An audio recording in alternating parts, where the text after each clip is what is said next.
This is the Spoken Podcast. I'm your host, Lance Twidwell, here inside the Spoken Studios with my guys, Trevor Twidwell. Was good. And Eddie Ortiz. Yo. Episode 149 in full swing, full motion. Man, we are so happy to be here, guys, because we have not only one, but two Chiefs games that we want to get to this week, guys, because it is the end of the regular season. And because of the fact that the Chiefs obviously played on Saturday, we had to go ahead and switch our regular scheduled show that is on Saturdays over to Sundays. And I hope you guys don't mind, but we are going to go ahead and get this thing kicked off. We have our guy, Shaggy Shane from the Shaggy Shane Show, joining us in just a little bit. Get his thoughts on both the Bengals and Broncos games that happened within the last week. We got the Eddie Hour. We got to get to some of these other thoughts and opinions that we have in the world of sports, not just here in the Kansas City area when it comes to the Chiefs, but trust me when I say we got plenty of Chiefs takes to get to, guys, and I promise you that we're going to get to those early and often. And whether you're live streaming, you're YouTubing, or you're actually podcasting like the OGs did back in the day, we want to thank you for being here with us on this Sunday. We absolutely love and appreciate every single one of you guys. I'm going to thank you for being here with us. I cannot believe that we're already almost at 150 episodes, man. We are coming up on 3 years as a show, and I did not think that was going to be something that was going to be possible. I thought we were all just going to get sick of it eventually. Just kidding. We absolutely love this man, and I actually appreciate everybody that's either new or that's been around for the longest time. We appreciate all of you guys. So, man, you know, as much as I want to be excited and talk about this last victory that the Chiefs just had about, 13, 14 hours ago, as excited as I want to be and talk about that one, which we will get to, I want to start with something that isn't as exciting. It's something I'm actually still very much burning up on because of the fact that it actually had everything to do with why the Chiefs had to play so vehemently and so stressful last night. And it was the Bengals and Chiefs game from last week in Week 17. Now, I know everyone's been screaming at me all week long on Twitter and on Facebook, Lance, the game's over. It's on to Denver. It's on to the playoffs. Let's forget about it. No, I'm not going to do that. And here's why. Because of the fact that I'm okay as a big fan of sports, as somebody that is such a vehement follower of competition as a whole. I'm a competitor myself. I'm competitive in everything I do in life. And I'm willing to accept defeat when it is legitimized. When it is something that I believe was done because of the one-on-one matchup and one was better than the other. That is not what happened last Sunday in Cincinnati. And I want to get right to the heart of it all. And it's the problem that we have been having in this league all season long. In fact, it's been a problem that the league's been having for years and years and years. But for some reason, this season in particular, it almost feels like the replacement refs year. I believe that was, 2014 or 2015 when that happened? If I'm not mistaken, when the head of it was in the Seahawks-Packers game, when one official is waving it, a touchback interception. The other one's at the same time, touchdown Seahawks, goal, and the Seahawks win, and the Packers get absolutely jobbed. It's been feeling like that for the majority of this season. And I think it came to a head this season in Week 17, Chiefs versus Bengals. Now, I know this is going to sound like a Chiefs fan just bitching and complaining because his team took an L. Well, if you guys maybe have missed something earlier in the year, the Chiefs took 4 early L's, and I wasn't blaming the refs for those losses. I was blaming the Chiefs. I was saying the Chiefs were failing. I was saying Andy Reid was failing. I was saying that the team is not playoff bound, not Super Bowl bound at this time. I was questioning their heart. I was questioning the vigor. I was questioning everything about this team. I wasn't sitting here blaming the refs. Even though the Chiefs got jobbed against the Chargers in Week 3, a horrible defensive pass interference on L'Jarius Sneed. And it saved the Chargers. I still wasn't blaming the refs. I am 100% blaming the refs in this Bengals game. And the reason being is the fact that the Chiefs, according to my guy from Real Bird Lawyer on Twitter, which I highly recommend you guys give him a follow. He's also got a great podcast as well. It's Always Sunny in Chiefs Kingdom. Him and Taylor Witt do a great job. According to Real Bird Lawyer, the Bengals had 4 scoring drives on Sunday where they were stopped on 3rd or 4th down and then converted via defensive penalty. Another thing that Real Bird Lawyer brought to our attention is the fact that there were 6 first downs that the Bengals inherited off of penalties. Now, you can sit here and look at it and just look at the box score and say, oh, well, I guess the Chiefs were just very undisciplined that day. I challenge anybody to go watch the majority of those penalties that the Chiefs got, especially in the second half, and tell me that those were legitimate penalties. And how, not just the fact that the Chiefs got phantom calls against them, it was the fact that the Bengals somehow, some way convinced the refs to look the other way when they were committing false starts after false starts and holdings and illegal contacts. Downfield against Tyreek Hill, 15 yards, 2 guys body check him, no penalty, right in the middle of the field. And on the final drive against the Bengals offensive lineman the left guard has a full motion forward before the ball is snapped, no penalty whatsoever. And you would think that the line judges would be able to see that, seeing that all the action is literally within 1 yard of itself. There's no big range of area. There's 10 yards behind the defenders and the goal line. That's all we're looking at, and they still didn't see that. Joe Burrow, the very next play, false start, no call. And then you see penalty after penalty after penalty on the Chiefs. It felt like the league was literally giving the game to the Bengals. And I don't want to be a conspiracy theorist here, but as I said during that game, games like that are why conspiracy theorists exist. Because it set everything else in motion for the league to make everything that much more interesting for Week 18, which it did. Because now as we're looking at it, and as we're live streaming, games are about to begin for the afternoons, the noon slate, where all these games matter that much more. The Chiefs had to beat the Broncos to stay alive for the 1 seed in Week 18. The Titans have to beat the Texans, who beat them 4 or 5 weeks ago, to keep the 1 seed. There's so much more intrigue now because of that one game. Now, because the Chiefs played on Saturday, are probably going to play the first Monday Night Football playoff game in the history of the NFL.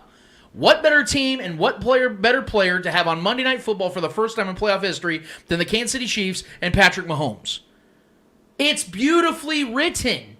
And again, I don't want to be the guy that sits here and blames the refs. I'm not blame the ref guy. That's how bad that game was officiated. And it really sucks more than anything, and I'm going to tell you why.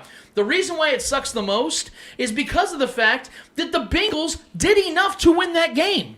Think about it. When you have Joe Burrow going out there and throwing over 430 yards and 4 touchdowns at a home game, you should probably win. When you have Jamar Chase, a rookie receiver, putting up numbers that Randy Moss can only dream of in a single game, you should win.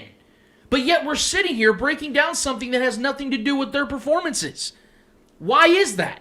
Because no matter how great Joe Burrow and Jamar Chase were that day, the Chiefs still had the lead when those guys were still doing what they were doing.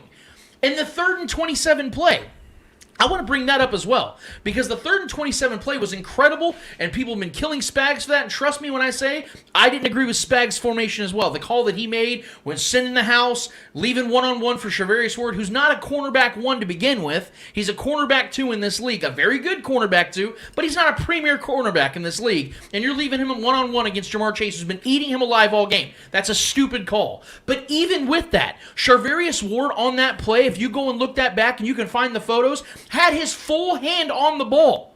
So Charvarius Moore couldn't have made a better play on that ball. Couldn't have made a better play on that play. The luck of that play dropped the ball right back into Jamar Chase's hands, and he made the play. So you got to live and die with that. But even with that, the Chiefs still had the lead in that game. We forget that those drives in the second half, the Chiefs made stops on 3rd and 4th downs. But these penalties kept those drives alive. So even with Jamar Chase and Joe Burrow doing what they did, and they balled the hell out, the Chiefs still should have won the game. Why do I know that? Because despite how great they were and how horrific the patchwork and the makeshift known as the referees in that game were, it took a buzzer-beating field goal for the Bengals to win that game. If that game was fairly officiated, just close, I've always said, if the refs are going to be bad for both teams.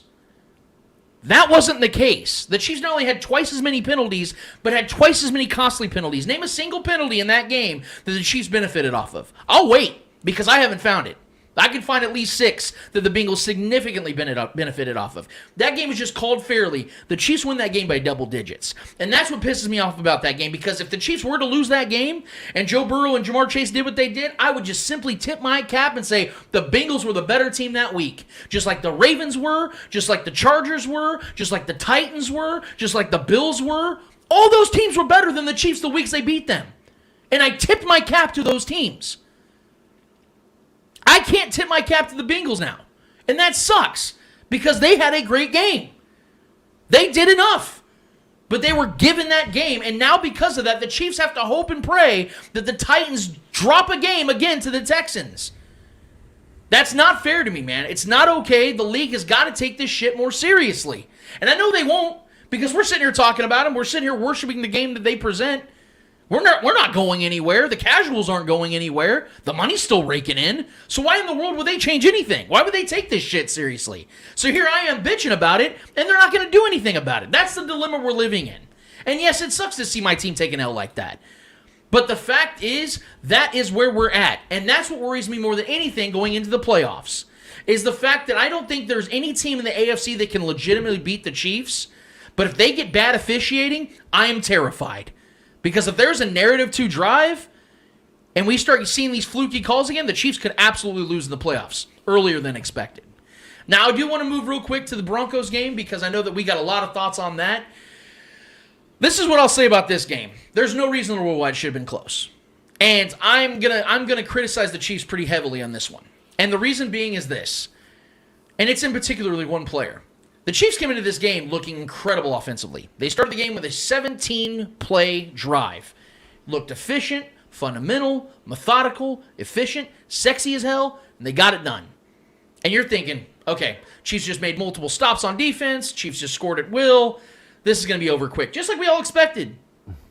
And then on special teams, one motherfucker by the name of Zane Anderson decided to put his imprint on the game again. Because as we remember just a week ago, and I failed to mention it in my previous rant, Zane Anderson was the reason why Byron Pringle didn't get a kick return last week. Because he held. Now, people can say, well, that happens all the time. I was saying that it happens all the time. But he still did it. It was evident.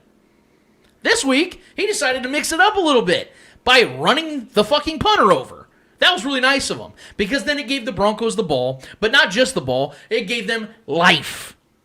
The Broncos, before that punt, looked lifeless. You saw the way Drew Lock was walking around. You saw the way their offense, they're all carrying their heads down. They knew they were about to get their asses handed to them. The defense knew they were about to get their asses handed to them. Everybody knew Vic Fangio was probably going to get fired. The Broncos had nothing to play for. And they were already down 7-0 before we all started getting our nachos warmed up. And because of Zane Anderson, the Broncos were like, oh shit, we got the ball back, bet. The crowd's getting back into it. I had friends that were in the stands, Chiefs fans, that were saying, you felt the atmosphere change right there. And then Drew Lock looks like Vanilla Vic and rushes for 2 touchdowns. And all of a sudden, this is a game. And for the next 3 quarters, I'm over here stressing, unlike I ever thought I would, against a Broncos team that, again, had nothing to play for, and the Chiefs that had everything to play for. And what was pissing me off the most, and again, that field was fucking terrible. Yeah. I almost feel like that was intentional. The Broncos knew they had nothing to play for, and they knew the Chiefs were coming in town. Let's just let the rain and snow and all that shit just hit the ground, and it'll be fine. It looked horrible. It was really, really bad.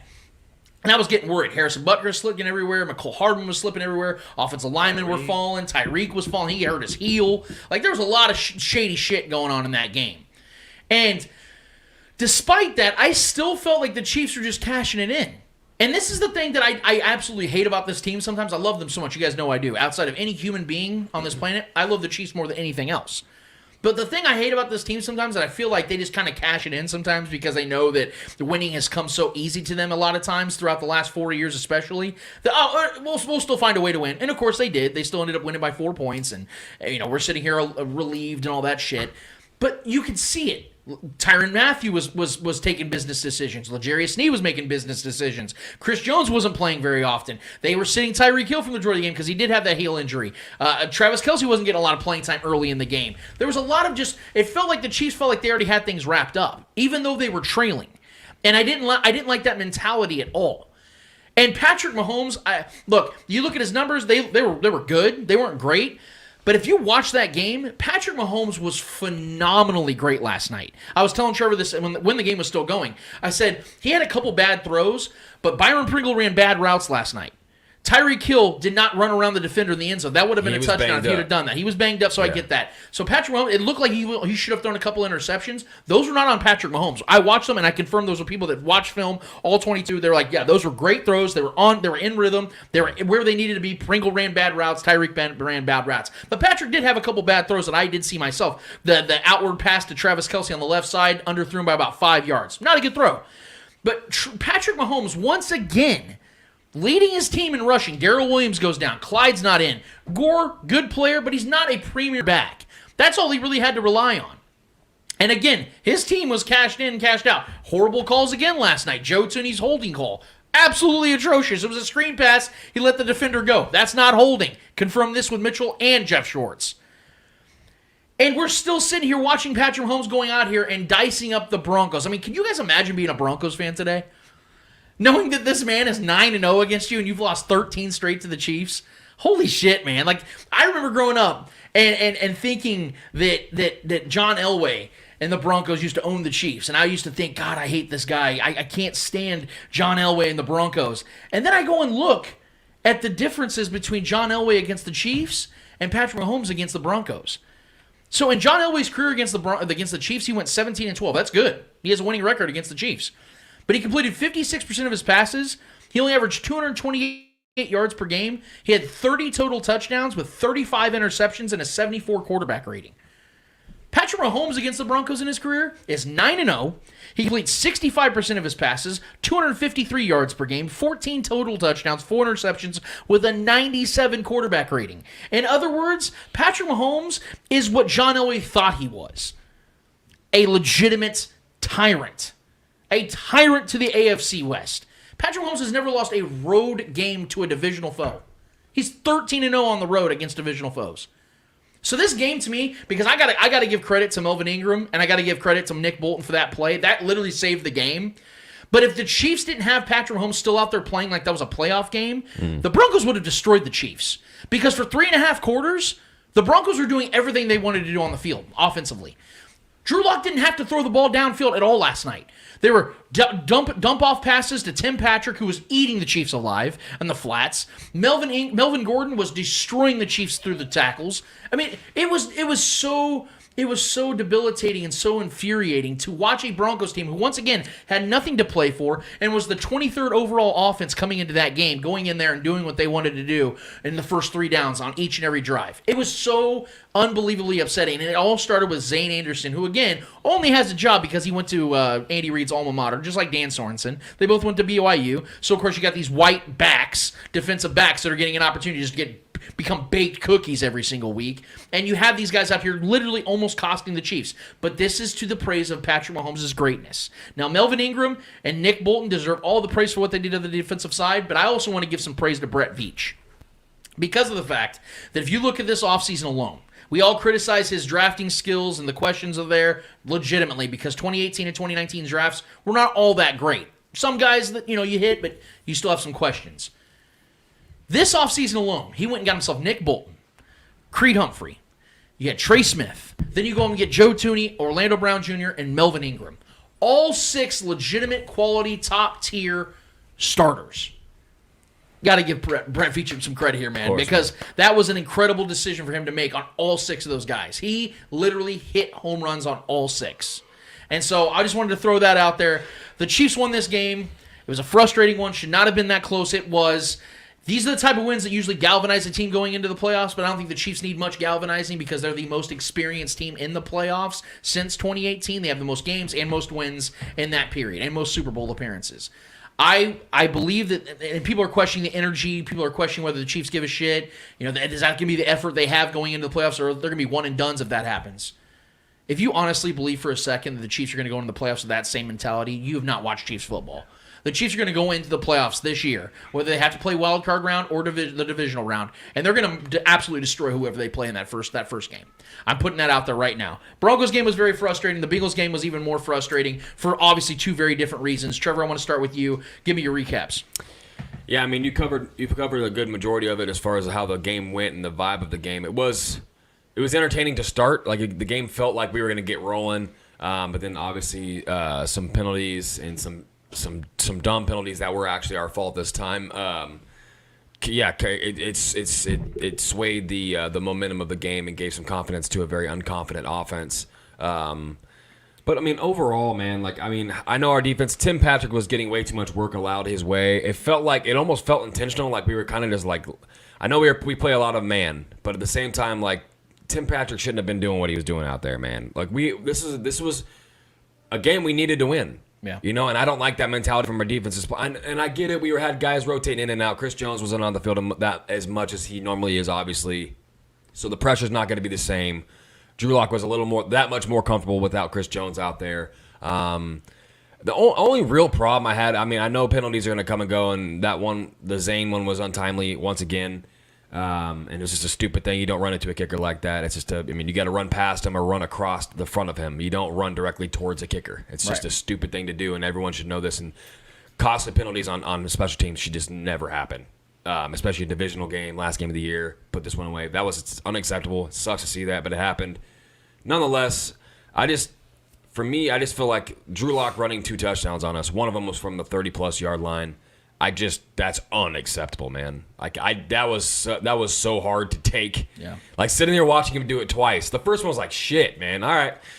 Well, he caught us off guard. We weren't expecting his mobility. He saw the middle open up and he just went for it. Kudos to him. Cool. Don't let that shit happen again. Right.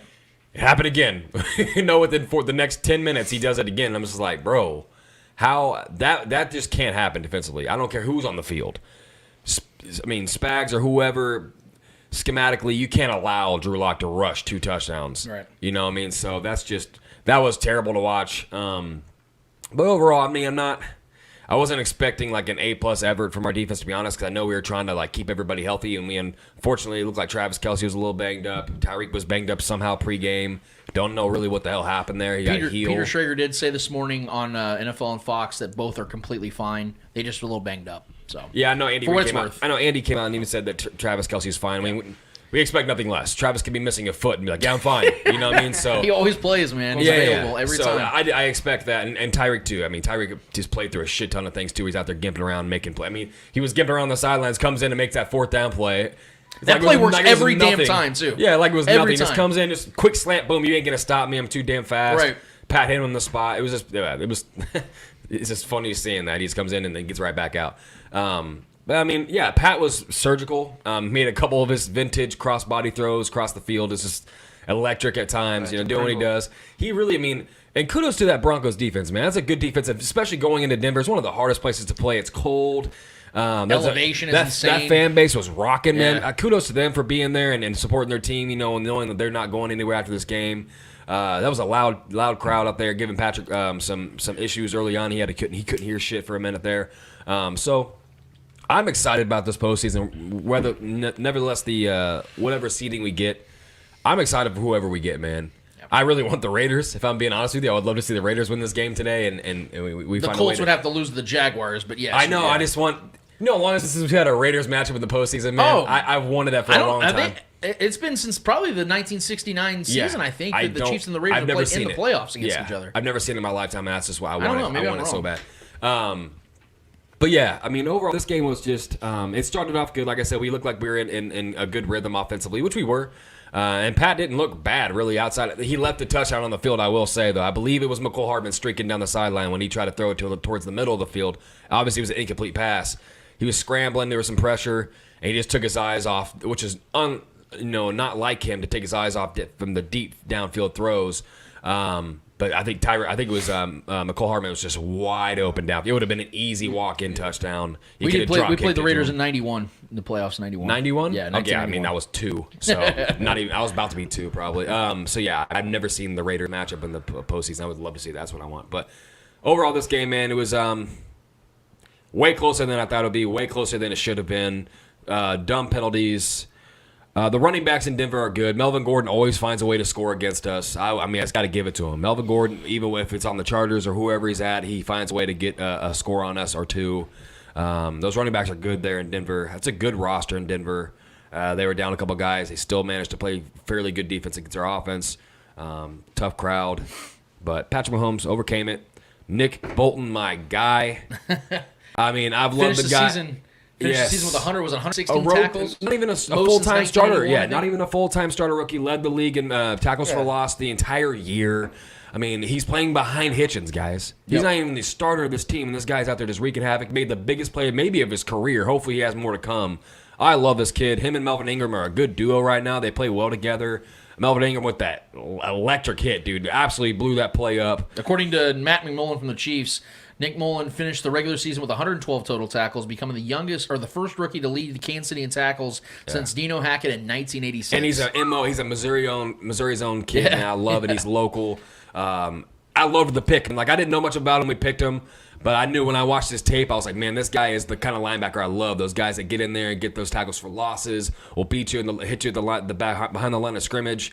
He's just a playmaker, man. He's very aggressive. I like those aggressive. He's kind of like he's not that versatile, more quick. He's got limitations, but he's got coverage limitations for sure. yeah. But that's not his strength. I mean, everybody's got their strengths. He's an old school linebacker. But he makes plays, man. And Willie Gay looked good out there flying around. That's more his strength, as being the quicker guy. But Nick Bolton is just him and Elvin Ingram played well together, and that was a great play. That game sealed the game. 86-yard fumble return from Nick Bolton. Got super gas towards the end there, but he started jogging by the 50-yard line. he got it to the house, and that's all that matters. Yeah. While running the ball. So I liked that the defense was struggling for a lot of the game, but the defense is also what put the game away. So I do like that. And Pat walked into the end zone for the 2-point conversion to ice it.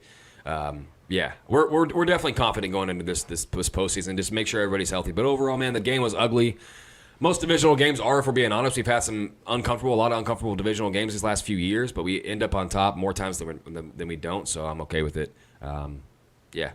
Overall, good performance offensively for sure, but the defense has got to tighten some things up. Yeah, I mean, you guys pretty much touch on everything. But, yeah, my biggest takeaway on here was the offense. Why did I say the offense? Because the offense has been inconsistent for me throughout the whole season.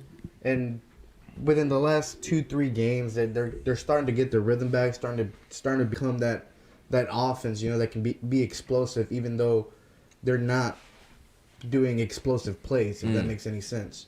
And I'm starting to like that. And the reason I wasn't too afraid if we lost this game or if we'd have won this game, I wasn't too concerned, because at the end of the day, you're going against a top 3 defense, and it is a divisional opponent. So it wouldn't tell me much, because obviously you play the Broncos twice every year, so obviously they're going to make adjustments from your first game. So those adjustments are going to be very, very noticeable on the second game. Obviously the Raiders didn't do that, but that's a different story. But yeah, so I wasn't too concerned. I was like, there were some throws that Patrick did kind of like, either hurried up or he just had bad throws. There was a few balls that would have been easily picked if the defenders were catching, didn't have butterfingers. But yeah, this offense looks promising. It looks in good shape going into the playoffs. Obviously Tyreek Hill and Travis Kelce not playing majority of the game. Well, I would say majority of the game, because Travis Kelce didn't really play at the beginning. He did, but he wasn't a really big contributor to the game. Yeah. And then obviously Tyreek Hill having just 1-2 couple plays, and then obviously almost missing the entire third quarter. So Patrick Mahomes was, still doing it with not his top 2 weapons. So he's out there, making plays. Obviously Mahomes being Mahomes, but yeah, this defense, like Trevor said, has to tighten some things up. The run game, that was one of our strengths coming into the last 2 weeks, and these last 2 weeks have completely, the defense had just completely forgot about how to block running plays. Mm-hmm. They're just letting guys run through the middle like it ain't nothing. Like, they're just going through there, not being subbed. They're getting 6-7 yards each run, so that's all they're doing, trying to keep Mahomes out of the game. Just keep him on the sidelines. But yeah. But like Trevor said as well, this defense was the reason this game was so close, but yet again was the reason this team really won at the end, because of the fumble. So there's some things that the defense has to adjust. There has to be some adjustments to this defense. I don't know what it is. Hopefully they know what it is, but there is definitely some tweaks that have to be done for this defense to continue to be great, especially now that we're going into the playoffs. Yeah. So, yeah. Overall, this game was close. It was nasty. It was ugly. Obviously, the field didn't help, but I am happy of how the Chiefs played and how they handled the adversity in this game. How they handled themselves. Like I said, it is a divisional opponent, top 3 defense. You gotta give credit to the Chiefs, because that game they could have easily lost. That would have been an easy L too. So. Yeah, so I will say some other notables that I want to make out there. I want to first say congratulations to Darrell Williams getting 1,000 yards from scrimmage. Hopefully he's all right. Hopefully he's okay. I know he had, I believe, an ankle injury that he did not return from. So let's hope he is all right, because the Chiefs could very much use him down the stretch. We always see these backup running backs make some big plays for the Chiefs in the playoffs, like we've seen with Damian Williams, and Darrell Williams has been nothing short of incredible this season for the Chiefs. Yeah. Also, Mecole Hardman, a guy that I have loved very much and that I have also departed my feelings for earlier in the season, has definitely put his stamp. He was the featured offensive weapon yesterday. He almost took one to the house yesterday. He had 100 receiving yards for the first time in his career. Mm-hmm. He had 100 receiving yards for the first time in his career. He also had career highs in every single statistical category this season besides touchdowns. So I'm really proud of Mecole for what he did this season. I think he won himself at least one more season with the Chiefs. I still don't know what's going to be his future with the Chiefs, but I definitely think they're going to bring him back next year to see what he's got, because he has elevated his game. You think so? Even though we've seen what Pringle can do, which is almost identical to what Mecole Hardman can do. The reason why I say that I think the Chiefs are going to bring him back next season, because he's just so damn young and so damn fast. With those two things, with him being as cheap as he is, he's only making like $2 or $3 million next season, and him being so fast, like the speed is the thing that keeps him coming back. So unless the Chiefs are trying to get like a 3rd or 4th round pick out of Mecole Hardman from like the Saints or a team like that could really use his speed and versatility, I just don't think he's going to go anywhere unless we else. can go get a Brandon Cooks or something else off this offseason, because he's going to be cheaper. He's going to be more damn near a vet minimum and Brandon player Cooks now. is 30 years old. That's what I'm saying. We could possibly get him at a vet min. I mean, it's either I would say either trade him or something like that next year, because you also got that rookie that obviously he's with the practice squad, but maybe he could be something maybe next year. I also do want to give some credit to somebody that we didn't talk about at all yesterday, and that we were concerned about his leg, was Orlando Brown Jr. He was great yesterday. He was fine. He had a calf injury last week. Everyone was freaking out, thought it was because your calf's attached to your Achilles is attached to your calf. People were starting to speculate. Went out there and looked like a Pro Bowl All-Pro player to me last game. So it a little bit. Yeah. So I wanted to give those guys some mentions. I definitely wanted to give that out, and just give a lot of praise to this team for being gritty and winning an ugly game. It seems to be that the Chiefs win more ugly games than not. But nevertheless, the Chiefs are now going into the playoffs. We don't know exactly what seed they're going to get as we're recording this show. Some of you that are going to be listening to this on the podcast will know by that time. But this is what we have at this current time. And with that, we are going to segue to the Eddie Hour. Eddie, what do you got this week, man, in the Eddie Hour? Nice. Caught me off guard there. All right, man. Just a few questions. Nothing pressing, major. No. All right, first question. Ooh. Is this Baker Mayfield's last game as a Brown? Last week. Talk about last week. Let me answer like this. Because of the Browns being the Browns, and Browns is the Browns, as Juju Smith-Schuster like to say, I think there is a chance that he's probably going to be back. I think they're going to convince themselves to pick up. They already picked up his 5th-year option. I think they're going to try to convince themselves that it can work with Baker. If I'm the Browns, I trade him as soon as I possibly can. And I'm saying whatever you can get out of a Baker Mayfield, which I think they can still get a mid-round pick and maybe a conditional attached to it. I think there's value to him with his age and just him being a good quarterback. He's a good quarterback. He's not a terrible quarterback. He's definitely not a great quarterback. He's one of those middle-tier guys, and with the league being scarce with good quarterbacks, there's not a lot of them. He's going to get a job somewhere, whether it is initially a backup role or gets himself a chance to play on a bad team. I definitely think that the Browns should trade him, and I think they should go full-fledged after Aaron Rodgers, Russell Wilson, try to go for a big hit. Because if they don't get one of these big hits, they're just basically replacing Baker Mayfield with a Baker Mayfield. If they try to go get like Kirk Cousins in the offseason, they're just getting an expensive Baker Mayfield who's in his 30s. So if you can't get a big, heavy hitter, a quarterback like one of those two guys, or a Deshaun Watson, they might as well just stick with Baker, because there's no guys coming out of these drafts right now that look like they're going to be promising at all. Do you really want to hitch your wagon with a team as skilled as they are and ready to win now to a rookie quarterback? I don't think they do. So there's really only two options. You keep Baker Mayfield, or you trade him and then use whatever assets you get to go and get one of those great quarterbacks. That's the only two ways I see it. Hopefully for the Browns, they go and get themselves a great quarterback, because that team is straight up just waiting to have a quarterback capable. If they just had a top 10 quarterback, that team's in the AFC Championship. They're missing the playoffs this year. They'd be in the AFC Championship this year if they had a capable quarterback. Yeah, I mean, I look at this ssimilar to how when Patrick Mahomes first emerged into the AFC West, they have the Joe Burrow emerging over there in that division now. So they know all these the Steelers as well. Now that Big Ben's going to be out of the picture, they need to go find a quarterback that's an immediately, because that's still a good team, that's a well-ran team. All these teams are going to have to put the pedal to the metal and try to find a quarterback. So then, the Chargers went and got Justin Herbert, who was a great counter move. He's been a great quarterback in this league for the most part of his career so far. Has put up some good competition games against Patrick Mahomes in this division. So yeah, I mean, I look at it similar to that. Obviously, Joe Burrow is not Patrick Mahomes, but the impact is fairly similar because he's looking like a great quarterback in this league, and it looked like he's going to be one for a while. So they're going to have to keep pace with him because the Bengals look like they're the ones taking over this division. The Browns got good players in that roster, especially defensively. That's a very loaded defense, and they got obviously some great running backs on that offense too. So, yeah, I think Baker's done there. I do. I think he's going to go somewhere else, compete for a starting job somewhere else, whether it's Philly, whether it's one of these teams that is unsure about their starter. Denver for sure. I mean, Denver is a revolving door of opportunities for quarterbacks if they want to go try to make something of note for their career. But yeah, there's a lot of places he could go to try to be a starting quarterback. Yeah, I mean, I don't know, man. I don't know what his future holds, but I do feel fairly confident that Baker is not the guy anymore. I think he's kind of shown that, one, he can't stay healthy, and when he's healthy, he is extremely mediocre. Will pull a crazy play out of his ass every once in a while, but you can't depend on that. He's had talent surrounding him pretty much since he's been in the NFL. He's had a good roster pretty much since he's been there.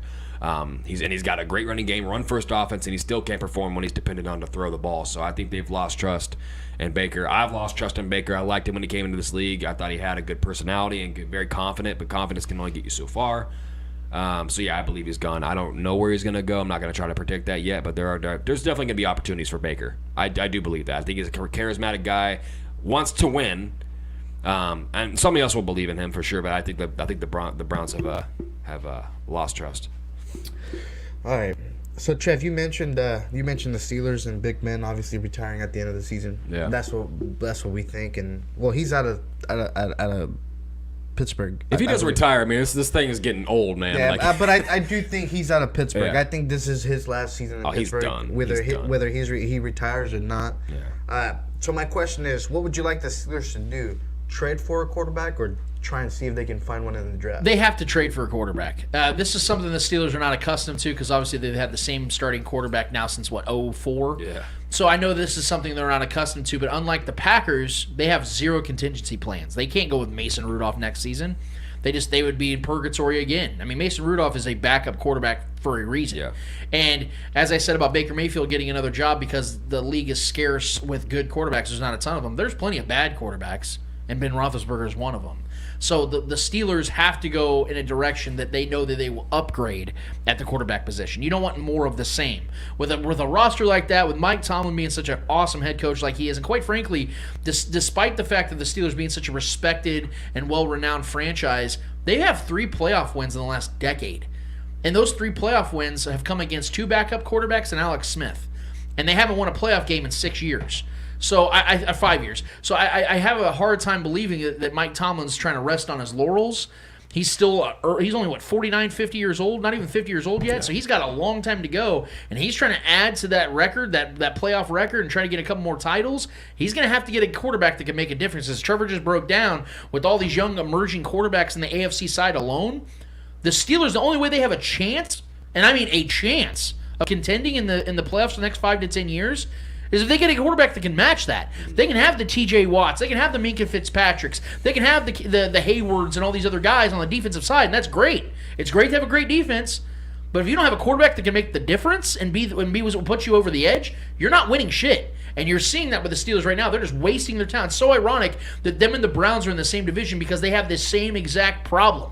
They have a great, talented roster that is held back by their quarterback. So, not to bring back the Browns here, but the Browns better be looking at that as well because there's a sheer desperation just across the way from them in their own division of another team that's going to go after Russell Wilson, go after Aaron Rodgers. And let's be honest with you, if I'm Aaron Rodgers and Russell Wilson, I'd much rather go to the Steelers than Cleveland. So Cleveland's going to have to sweeten the pot because I think the Steelers are 100% in the mix for one of those 2 quarterbacks, maybe even Deshaun Watson as well. I could not see Russell Wilson in a Steelers uniform. It could happen, man. I'm telling you. I just don't think he'd fit. I don't think it will either. I think he's going to New York. That kind of team. Yeah. You think so? I think he's going to the Giants.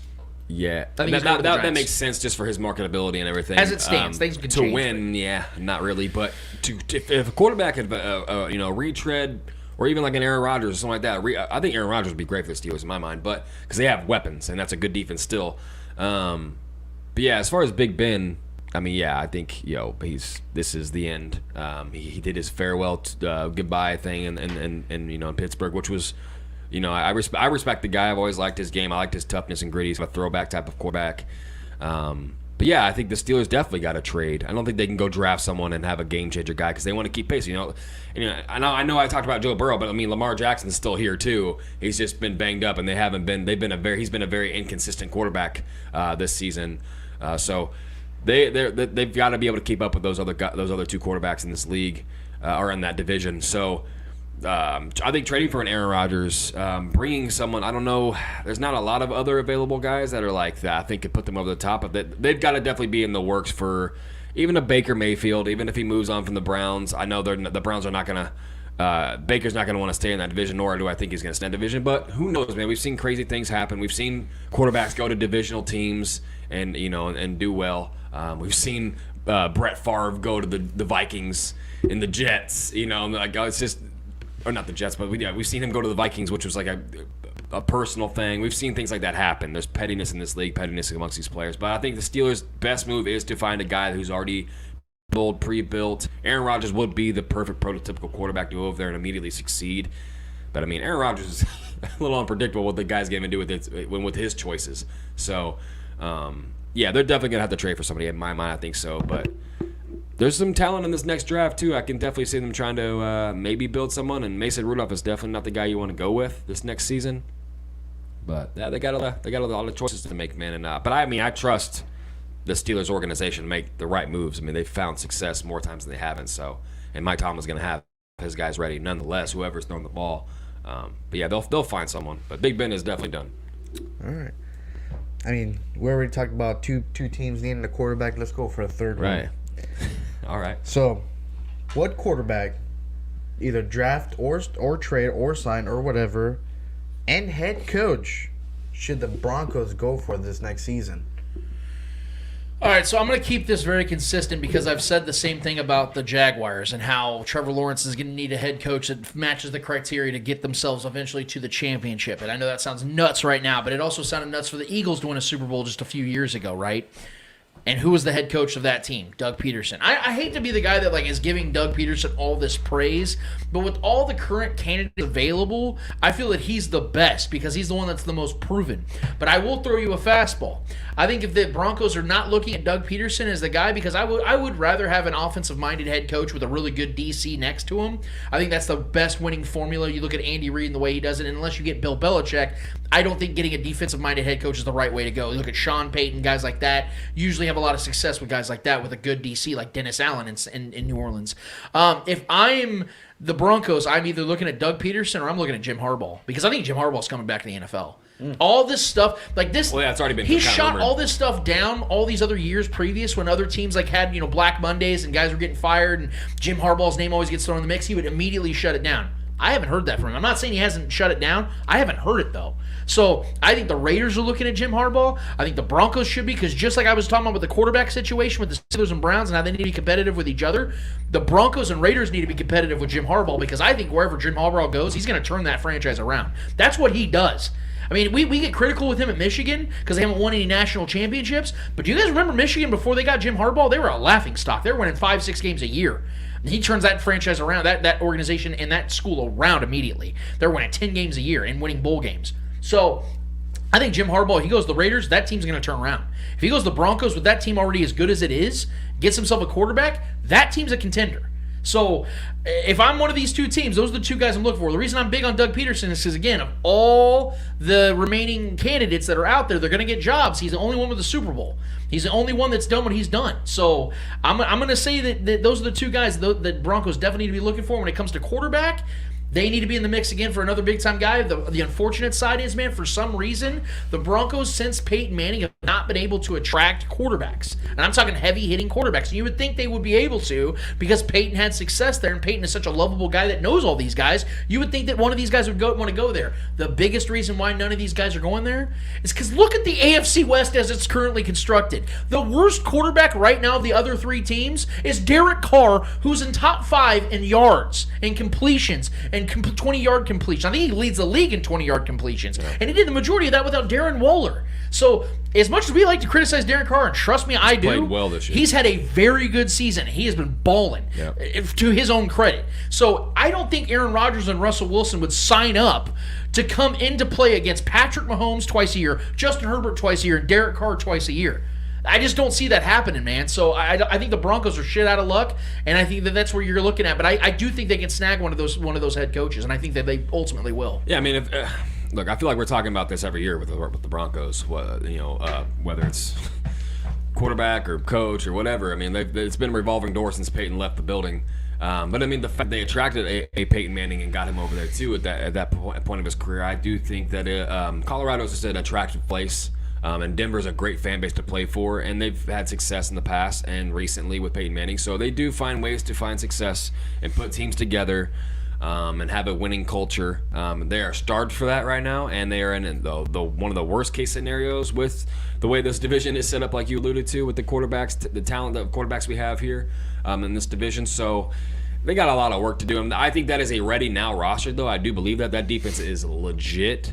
So it is an attractive place for a quarterback, especially towards the end of his years. I do think an Aaron Rodgers would be great for him, even whether or not you think the competition is stiff, which it absolutely is.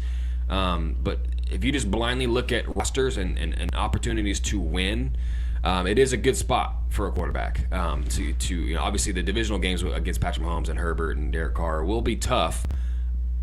But I am confident enough if Aaron Rodgers came to this division, that the division is up for grabs. I 100% believe that. Aaron Rodgers, in my mind, the greatest quarterback I've ever watched. So I think that is a possibility, but I don't think who knows what Aaron Rodgers wants to do. I mean, we're talking. I highly doubt he goes there.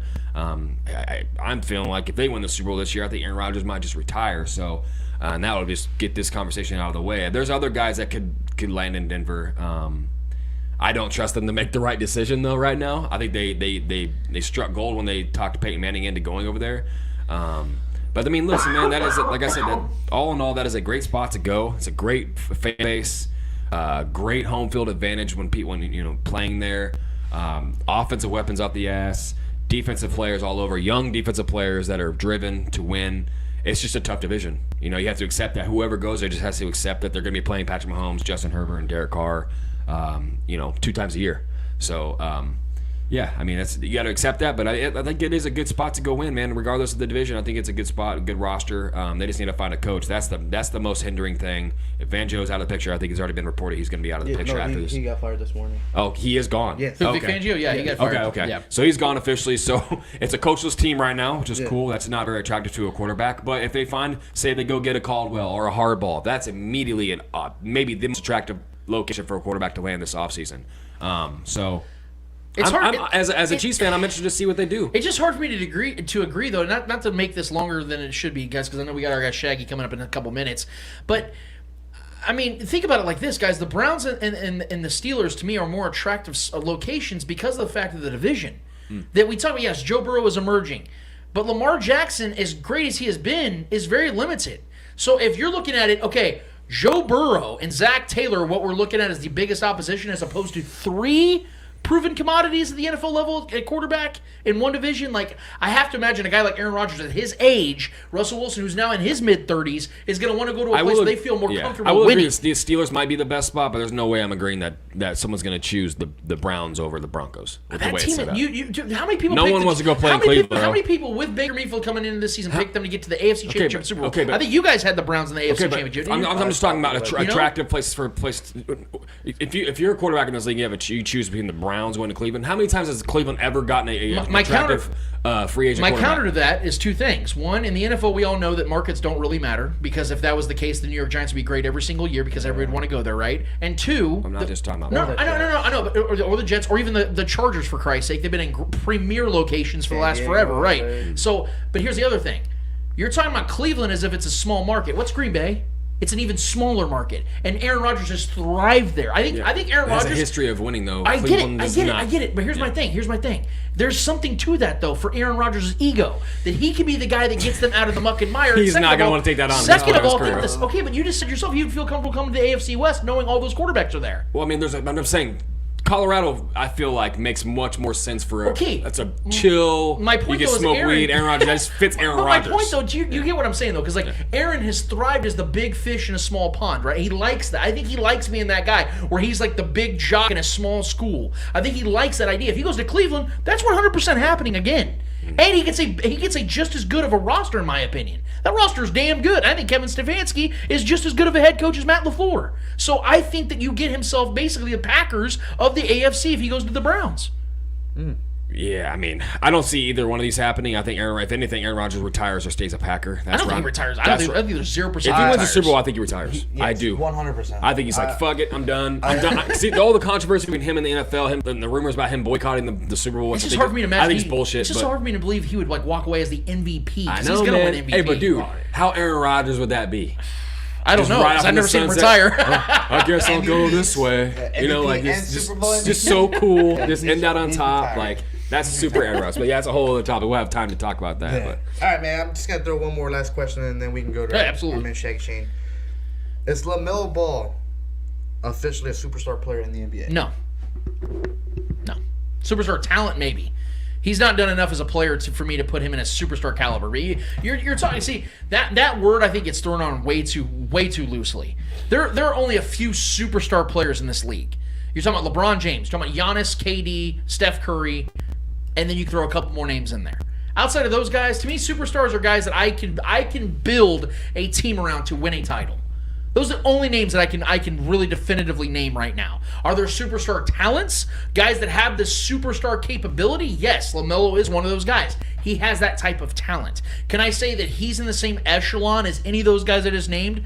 Fuck no. That is not going to happen this year. Maybe because he's so damn young. He's, 20 years old? I can see him legitimate. John Morant's at that place. John Morant is climbing that ladder of becoming a superstar player in this league. Zion Williamson has the talent, but is he going to be that guy? There's a lot of questions. I'm not putting LaMelo in the superstar category yet. no, he's not a superstar.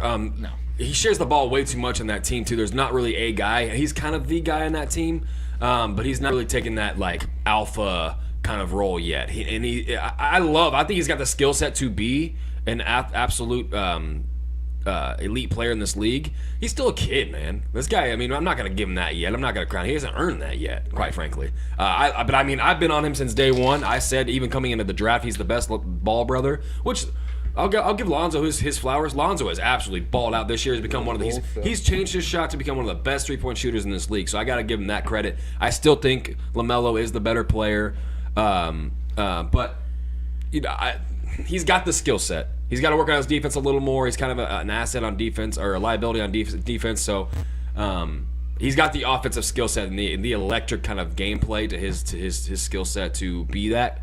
But there's just so many other guys above him right now that I'm not willing to put him in that elite category. But he's definitely on his way. Give him a few more years, he might lock himself into a top 5 player for sure. I think he's got that ability. Georgia, Alabama. Georgia. I picked him before the year. Alabama. Ooh, all right. Well, tough pick, but yeah. Okay? Well, we are, man. It's right on the dot. So we're doing good today. We're a punctual bunch around here. Punctual podcast. That should be our name. So, without further ado, this is a guy that I call the Oracle. Our guy Clay Windler calls him the Oracle.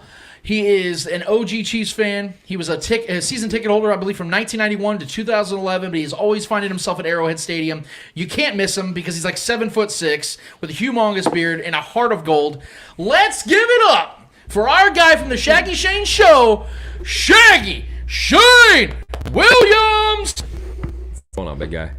How's it going, guys? How's it Good, going, buddy. man? What's going on, How's the man? morning going? You had your morning coffee to go, ready to get this thing kicked off, buddy? 'Cause I'm easy. Easy like Sunday morning, yeah. And after freaking last night, I didn't get to sleep till about 2:30 in the morning because that was a big freaking game. Big win to be proud of. You know, guys, there's a lot of times with the Chiefs era in the 1980s where they would be eliminated. And the Chiefs, if you look back through history in 1987, 1984, and 1981 and 80, games late in the season where the Chiefs were just playing for pride, the Chiefs, even though they weren't a good team, they knocked off some teams and changed some seedings in some seasons throughout the years and throughout history. So I wasn't expecting the Broncos to lie down, regardless of how in turmoil their coaching staff is or how bad of a season Drew Lock was playing. I was expecting that battle that we saw yesterday, and Melvin Ingram made the play, and Nick Bolton took it to the house, 85 yards. That took guts, guys. That took want-to, that took passion, and that took desire, because that defense was done. You saw it when Harrison Butker made that 51-yard field goal with 14 minutes and 45 seconds left in the game. The Broncos had a slow, methodical 7-minute drive doing whatever they want. And the Chiefs defense had their hands on their hips. They had their heads back, and you could tell they were defeated. And quite frankly, to be honest, I was yelling at the TV before that play. I said, you guys are blowing the seed. You guys are going to be a number 4 seed, and you're going to face the Patriots. You'll win, but then you're going to have to go to Tennessee, Buffalo, Cincinnati, or wherever. But throughout the darkest freaking time of the game, with our backs against the wall, the only player that made the play that had the freaking most want to and the most desire was the guy that Brett Veach traded a 6th-round draft pick to get from Pittsburgh, Melvin Ingram. And Nick Bolton, thank God he was on the field, because I think if any other linebacker would have picked it up, he probably would have fell down, because Drew Lock had his hands on him, and he was kind of mashed in between Melvin Ingram and Drew Lock. So he kept his balance, kept on the field, and took it to the house. Big play. Big freaking play. Because the freaking Broncos weren't done, man. The Broncos weren't done. They're like, okay, we're down 7 after a freaking heartbreaking play. They went down the field, faced 3rd and 9 at the Chiefs 14, ready to tie it up. Nick Bolton shot the gap. Freaking got in Drew Lock's face enough to where his pass was thrown incomplete. 4th and 9. I would have went for it if I was Denver. They kicked a field goal thinking they were going to stop the Chiefs. It didn't happen. So the Chiefs, hats off to freaking Melvin Ingram. Hats off to Brett Veach for making that deal. I'm going to keep pounding that drum throughout the playoffs, because Melvin Ingram will be the deciding factor. That's actually where I want to start with you, Shane. Let me finish here a second. Yeah, you're good. You're good. Yeah, let him People may finish, think, man. come on, Shaggy. Why are you freaking beating the drum for Melvin Ingram? I don't see nothing in his stats. What Melvin Ingram has done was he freaking has made it possible for Frank Clark to have a good season. He's made it possible for Jerron Reed to freaking do something, because before Melvin Ingram came here, he wasn't doing anything. And more importantly, he made it possible to move Chris Jones back inside. That addition was huge. Hats off to Brett Veach. Go ahead. Yeah. Sorry. We definitely gave Brett a lot of credit early during the show, and I actually brought that out on Twitter last night. The fact that you talk about this offseason alone with Brett Veach having all the questions he had in the draft, people are losing their confidence in him, and then he goes in here and has 6 home runs this last offseason in both free agency, the draft, and in trades. It's nothing short of incredible. But I want to start there with you, Shane, when it comes to this team as currently constructed. In this Broncos game, you saw that when the game is called evenly, the Chiefs end up winning. It was gritty. It was ugly. You saw the Chiefs have some deficiencies. It looked like they were lying down at times on the defensive side. They made key plays. Patrick Mahomes was incredible on his feet. He made incredible throws in the game. McCole Hardman has a career game. But I kind of want to take it back another week, because I know people have been telling me to move on. But when it comes to the playoffs, and with the Chiefs currently constructed as they are, there is not a team in the AFC playoff picture that scares me. I think the Chiefs will beat everybody that comes in their way if they are officiated evenly, or at least fairly, where it's close between the two teams and neither one is getting completely screwed over by bad calls. That's why I want to bring up the Bengals game from last week. Okay. Do you fear something like that happening again, where Chiefs just can't get off the field on the defense because these horrific penalties happen? Because I think the only way the Chiefs don't get back to the Super Bowl for a 3rd consecutive year is if they have a game like that where they just get absolutely jobbed by bad officiating. Is that something you fear, and is that the only way you see the Chiefs not making the Super Bowl? I think you always you fear everything, man. You fear the weather, you fear the refs, you fear the red pants, you fear a lot. And I think going back to that Bengals game, I disagree with you. First off, the Texans are going for it, 4th and 1 at their own 39. Let's see what happens. Let's see if they're going to try to draw them off. They're going for it. Hand off. They got the first down. Wow. I told myself I wouldn't be emotionally invested in that. Nothing wrong with it. Oh, we're all Texans fans.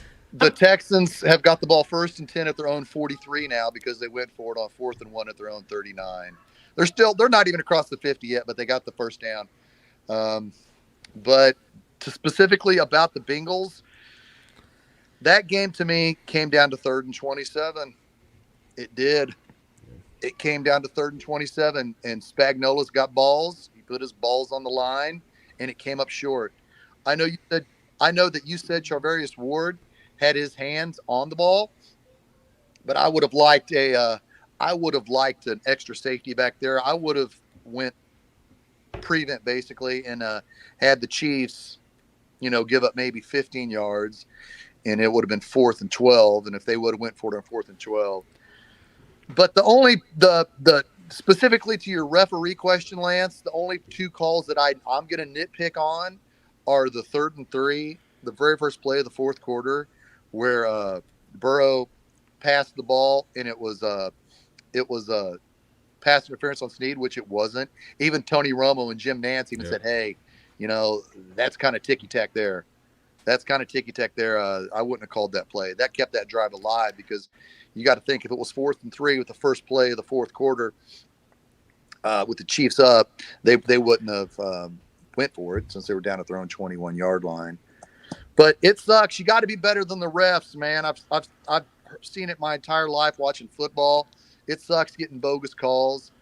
I'll say this: if the 3rd and 27 call was a pass interference, if it was broken up, I would have probably been more adamant. But I think the Chiefs got to take advantage of a lot of those situations and to be better than the refs. I don't know if you saw my tweet from last night when it came to my belief of what John Elway was growing up a kid in the 90s. I saw a lot of John Elway's career. I didn't see the beginning of it, but I saw the majority of it. And growing up, I always thought John Elway just owned the Chiefs. But according to my research, he went 17-12 against the Chiefs, and that's pretty good. But he only completed 56% of his passes, 228 yards per game, 30 total touchdowns, 35 interceptions with a 74 quarterback rating. And then I look at Patrick Mahomes against the Broncos. He's 9-0, 65 completion percentage, 253 yards per game, 14 total touchdowns, 4 interceptions with a 97 quarterback rating. To me, that translates to me that Mahomes is what Elway thought he was. Now, I'm trying to envision what it would be like to be a Broncos fan in this era because you grew up winning season after winning season. They won Super Bowls. There was a lot of success. And then Mahomes comes into town, and now you can't even beat him once. To me, I think this is what a true tyrant looks like. And even with decisions the Broncos have this offseason, now they've officially fired Vic Fangio, I just don't know if they can put together a team that is going to really rival the Chiefs for the upcoming years. Because although they are talented, I just have a hard time believing that Aaron Rodgers or Russell Wilson or Deshaun Watson is going to choose the Broncos, knowing that you have Patrick Mahomes, Justin Herbert twice a year, Derek Carr, who's the worst quarterback of this division, who's been good all season long, that you're going to choose to walk into this type of division when there are other options out there where you can literally walk into a division championship otherwise. What are your thoughts about this? Do you think that Patrick Mahomes alone, let alone Justin Herbert and Derek Carr also being in this division, is going to scare potential free agent quarterbacks and other free agents as a whole away from the AFC West? Let me answer that question by first breaking down what you talked about with John Elway's stats, and I will answer that question, Lance. What John Elway did, there'd be games where maybe the stats didn't add up to what it compares to Patrick's, and of course I like Patrick's future a lot brighter than Elway's. During those moments, if a game was bad, if it meant John Elway had to make some plays, even if the game was 9-6 or 10-7 and the game was ugly, he lived up to those moments. And that's what I got to say about Joe Montana, whether the game has changed much since 2000 to what Joe Montana was in the 80s and 90s. These quarterbacks delivered at moments. And those moments are the reason why these cats are in the Hall of Fame. And these moments are why players are great. And specifically to moments as Chiefs fans, we hate on freaking Sammy Watkins because he didn't play a lot. But during the moments when we needed him in the playoffs, he played. Those moments, Joe Montana and John Elway stepped up, even though their stats don't compare in the grand scheme of where the football analogy is or where statistically quarterbacks are now. Those quarterbacks in the 80s and 90s had moments to where they made the difference regardless of where the stat line fell.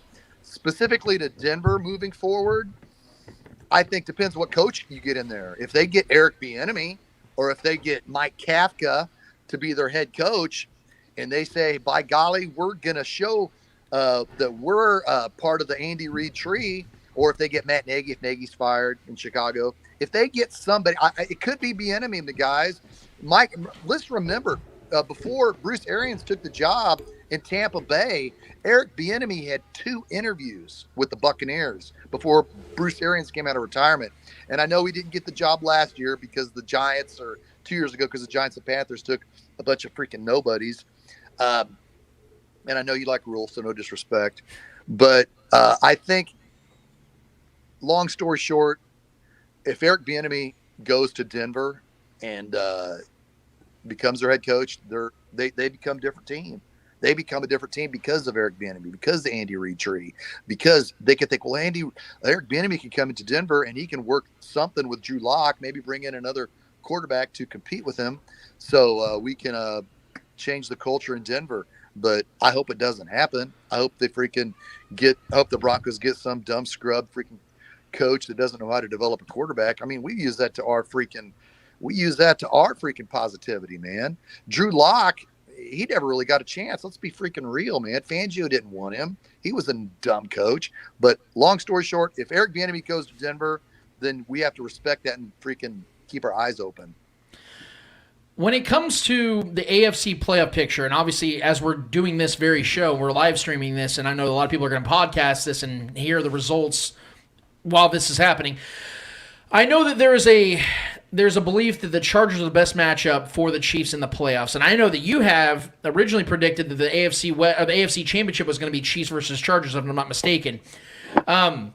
It looks like there's a legitimate chance that the Chiefs and Chargers could face in the very first round if everything goes as everyone's assuming. I picked the Texans to beat the Titans today. I actually picked the Raiders to beat the Chargers on Sunday Night Football. I'm sticking with those predictions. I think the Raiders are going to find a way in the playoffs because I think they've been playing better football over the last month than the Chargers have been. So if, in fact, though, let's say everything just goes chalk and the Chiefs have to play wild card round, it's going to end up being the Chargers. Do you see this being a legitimate threat for the Chiefs to lose in the first round? Because to me, and I'm going to say this real quick, Shane, I think there's been a lot of praise put on the Chargers prematurely. And I know that sounds crazy because every single year people are picking them to win the AFC West and they have a deep playoff push and they fail each and every year. Until Justin Herbert can show me that he can win big games, until the Chargers can show me that they can win big games, I'm not going to heap that praise on them. I think if that was the matchup in the first round, I think the Chiefs win comfortably. I know that sounds nuts, but in that, knowing what the Chiefs have been and have played the most playoff games in the NFL since 2018, I think they would go into Arrowhead and mop the floor with the Chargers. What are your thoughts if, in fact, that was the scenario that took place? First off, I love you for remembering my prediction show for this year and on Labor Day, man. Thanks, dude. Absolutely. I appreciate that. I said the Chiefs would play the Patriots in the divisional round and the Chargers in the AFC Championship game. But now that we have witnessed, digested, and seen the entire season, if the Chiefs play the Chargers, they'll win if they don't turn the ball over. They would have won September 26th at Arrowhead Stadium if they didn't turn the ball over 4 times, three on three drives, because they only lost by 6. The Chargers should have took advantage of the Chiefs turning the ball over 3 straight times and beat us by more than 6 points. I like the Chiefs at home next week against the Chargers. Yes, I think that the Chiefs are the better team. The Chargers aren't playing that good a ball. You respect Justin Herbert, of course, but I think the Chiefs know, especially coming out of their last game against Denver, where they gave up too much on the ground and they let the game-winning drive against Cincinnati the week before. The Chiefs are going to be fired up at home, and I'm willing. I'm ready. I'm ready to play the Chargers next hopefully Saturday or Sunday. I don't want to play Monday. But yes, I love the Chiefs against the Chargers next week. And I agree with you. We should win comfortably. In 2018 and 2019, the Chiefs had Damian Williams, who was this wild card player that no one really had a lot of expectations to do anything big. And then he goes and has 11 touchdowns in those 2 playoff runs. And he was this guy that, like I said, no one was anticipating to play a big role, and he did. And then in 2020, Chad Henne has a big a fourth quarter for the Chiefs when Patrick Mahomes goes down. You see Darrell Williams, guys like that, play big in big moments in the playoffs. Who do you think is going to be the 2021 player for the Chiefs in the playoffs that no one's really putting a lot of anticipation or expectation on that's going to rise in the big moments? You got time? Let's do it. Nothing but time for our guy Shaggy Shane. I think the fact that the Chiefs have such great depth, anything is possible. And now you may think, come on, Shaggy. That's a freaking, you cover that with a, you know what I mean? What I'm trying to say is when Kareem Hunt was suddenly released December 1st, 2018, the Chiefs made a move off the practice squad because they needed another running back. They had Damian Williams and they had Spencer Ware, but they needed another running back since they just cut Kareem Hunt. Who did they take off the practice squad? Some undrafted kid out of LSU. He's a rookie. His name's Darrell Williams. He's not Damian Williams. He's Darrell Williams. So now the Chiefs will have 2 Williamses in the backfield. Well, we don't know if he's going to be any good. We went to 2018, the playoffs. You and me, Lance, you sat here with me on my show after the second to last regular season game, worried about our defense. We weren't thinking about Darrell Williams. But long story short, Darrell Williams has worked his way up. 2 weeks after being brought up in the practice squad in that game, he scored on prime time against the Chargers. But his rise has been steady. He's been there. The Chiefs went ahead and drafted Clyde Edwards-Helaire in the first round. And Darrell Williams' play in 2018 and 19 warranted enough to where if Damian Williams opted out in 2020, Darrell Williams could be the backup. Well, Damian Williams opted out. He's gone. Clyde Edwards-Helaire's got durability issues. Darrell Williams is a huge success story. So I think I want to continue saying, even if Clyde comes back next week and is healthy, Darrell Williams will keep that progression slowly rising. He just finished, like you said at the beginning of your show, Lance, he's got 1,000 yards. Darrell Williams will continue that rise, and he will be a free agent in March. But we'll talk about that in March. But I'm going to go with what we have seen this season, and Darrell Williams will be that star. I like that. I hope he's healthy enough to do it. And I can't go a whole Chiefs segment with my guy Shaggy Shane without bringing up Patrick Mahomes, because you are the number one Mahomie. You haven't changed your Facebook profile picture in 4 years for that very reason. Look, man, at this point of Patrick Mahomes' career, I'm already looking at legacy. I know he's only 26 years old, but what he's done, which is unprecedented, we've never seen it in the history of the NFL, someone be this great this quickly and do what he's done already. At this time, I'm really curious as to what it's going to be legacy-wise that's going to get Patrick Mahomes beyond other all-time greats in the eyes of the public. Because right now, people look at him so young, he has so much more to do. Obviously, winning another Super Bowl would be big, but I'm talking about in the micro, this current playoff run. I asked this question on the Spoken Pod on Twitter and Facebook, and I got some mixed results here. But what, in your eyes, the number one Mahomie, what would build Patrick Mahomes' legacy quicker on the way to another Super Bowl? Hosting a 4th consecutive AFC championship, or going on the road for the first time in his career and winning an AFC championship? I honestly, being in the AFC championship, I won't settle for an AFC championship loss, even if it's at Tennessee. Because Patrick Mahomes won't settle for an AFC championship loss. The only AFC championship loss Patrick Mahomes has ever lost was in overtime when he didn't see the football, and that ate at him. That ate at Patrick Mahomes enough to where he knew he was going to be back on that stage in that moment the very next year. Well, guess what? He's done it twice. Patrick Mahomes will not rest on, well, I tried, I got to the playoffs, at least I can be that.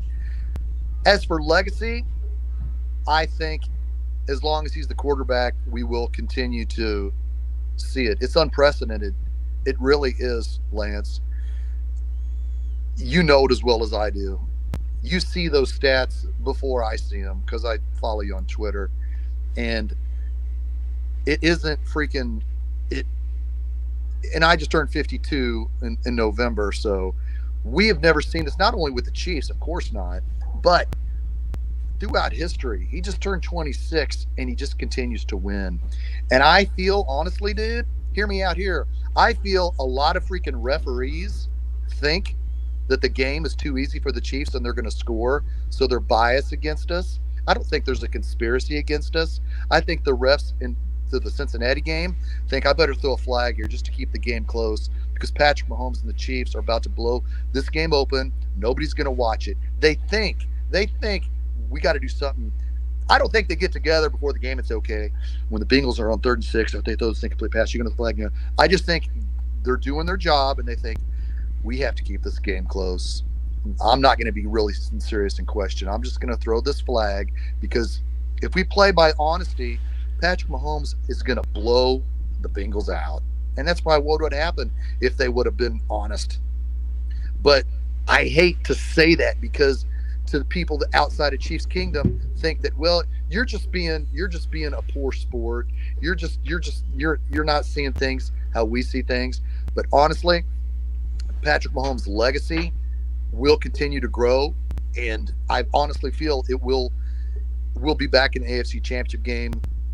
I want to go to Tennessee and kick their ass. I want to go in Tennessee and kick their ass. Davis Mills is playing now. Each team's punted. The Texans have punted twice. Davis Mills doesn't look good. He doesn't look very accurate. He just punted to the Titans. So this is probably going to be a boring 19-14 game or something. But Patrick Mahomes' legacy is something to cherish because we knew when we sat in my basement for the mock draft that when it was time to draft a quarterback, we knew with his skill set what he could do with Andy Reid's offense, and the sky was the limit. We're riding that high, brother. Patrick Mahomes is the man. Since 2018, the Chiefs have won the most regular season games and the most playoff games. Patrick Mahomes has done something that no other quarterback in that span has done either. Only 32 times in NFL history has a quarterback thrown for at least 37 touchdowns in a single season. Patrick Mahomes has done that 3 times in only 4 years.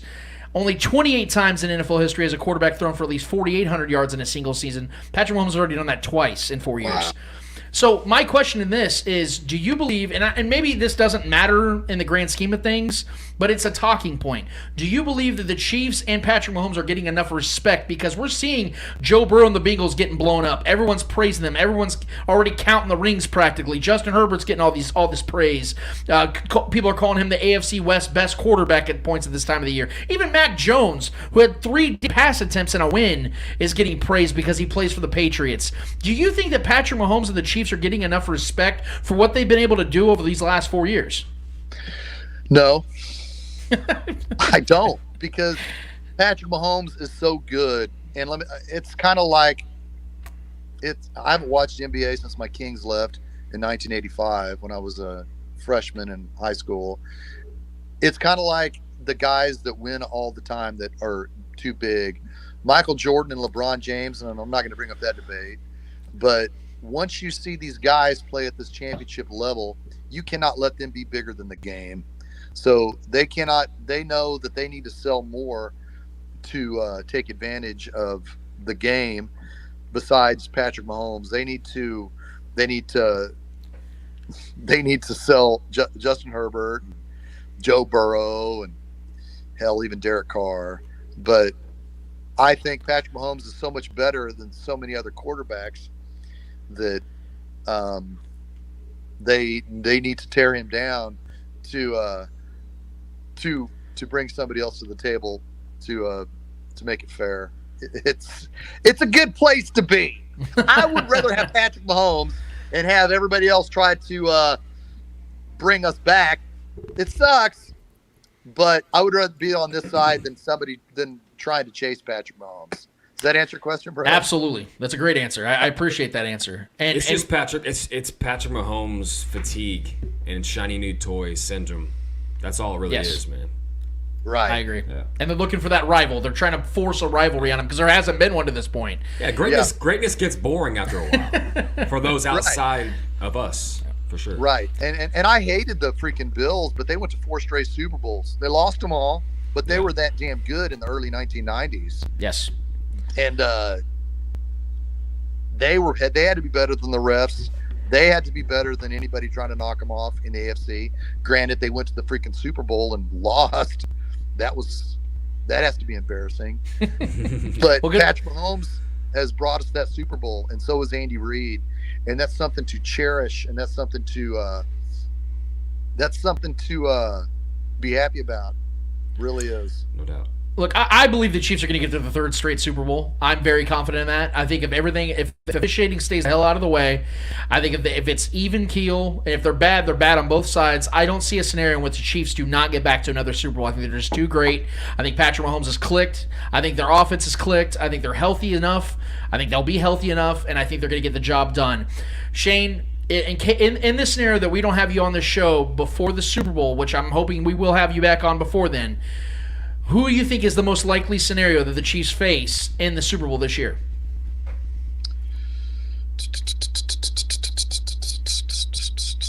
Oh man, I said the Falcon, not Falcon. I said the Cardinals when I was on with you last month, and they kind of fell off, but they had a big win last week against Dallas.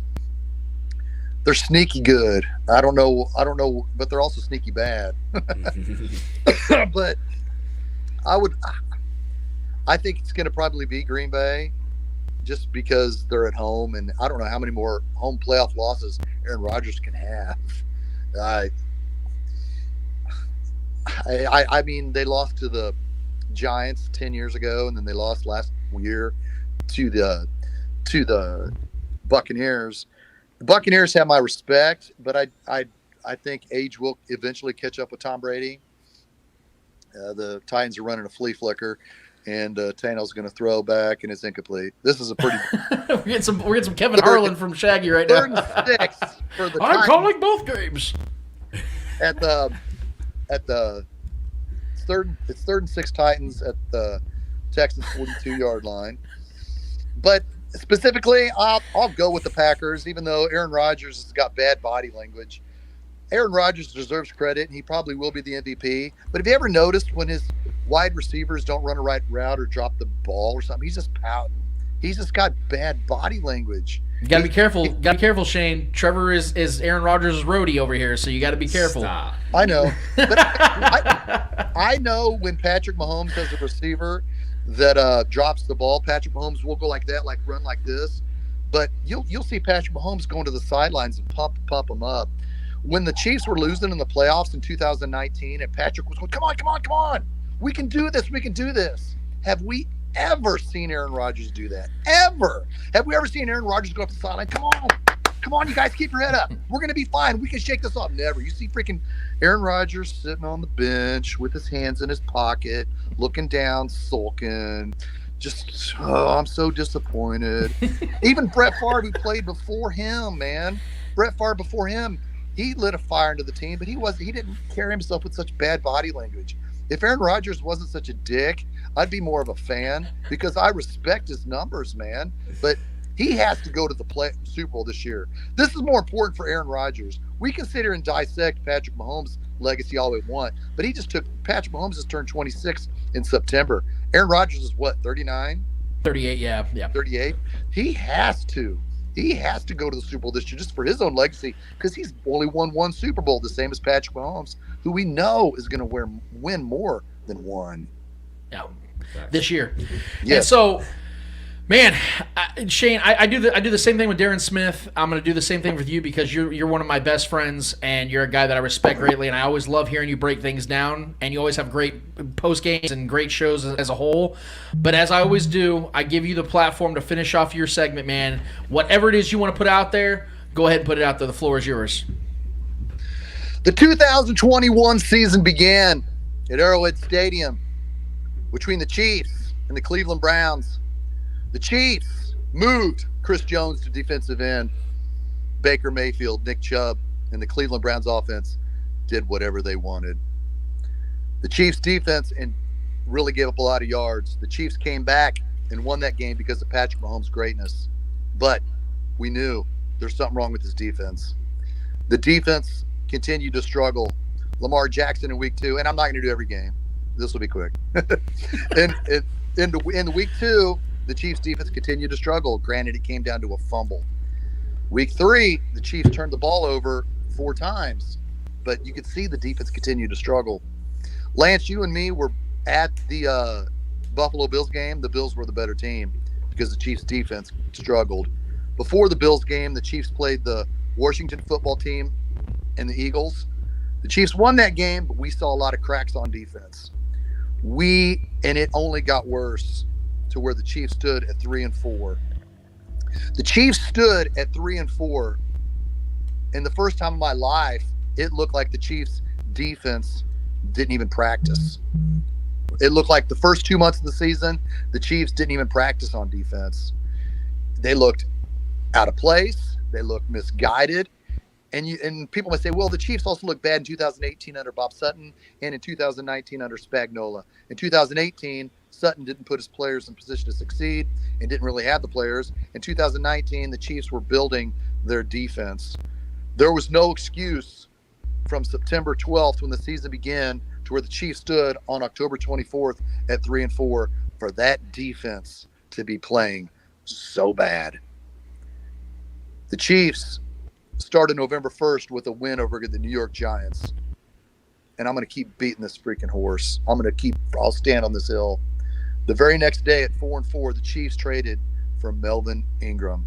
Not only what that did for that defense that was sucking, that defense was awful. It was the leaders weren't leading and the players were playing bad. What Brett Veach did to make that trade for Melvin Ingram, they face for not only him, but the season. Because I don't think the Chiefs, regardless of Patrick Mahomes' greatness, I don't think the Chiefs are sitting here at 12-5, going to be a 2 seed. It's going to be a miracle, dude. Davis Mills looks terrible.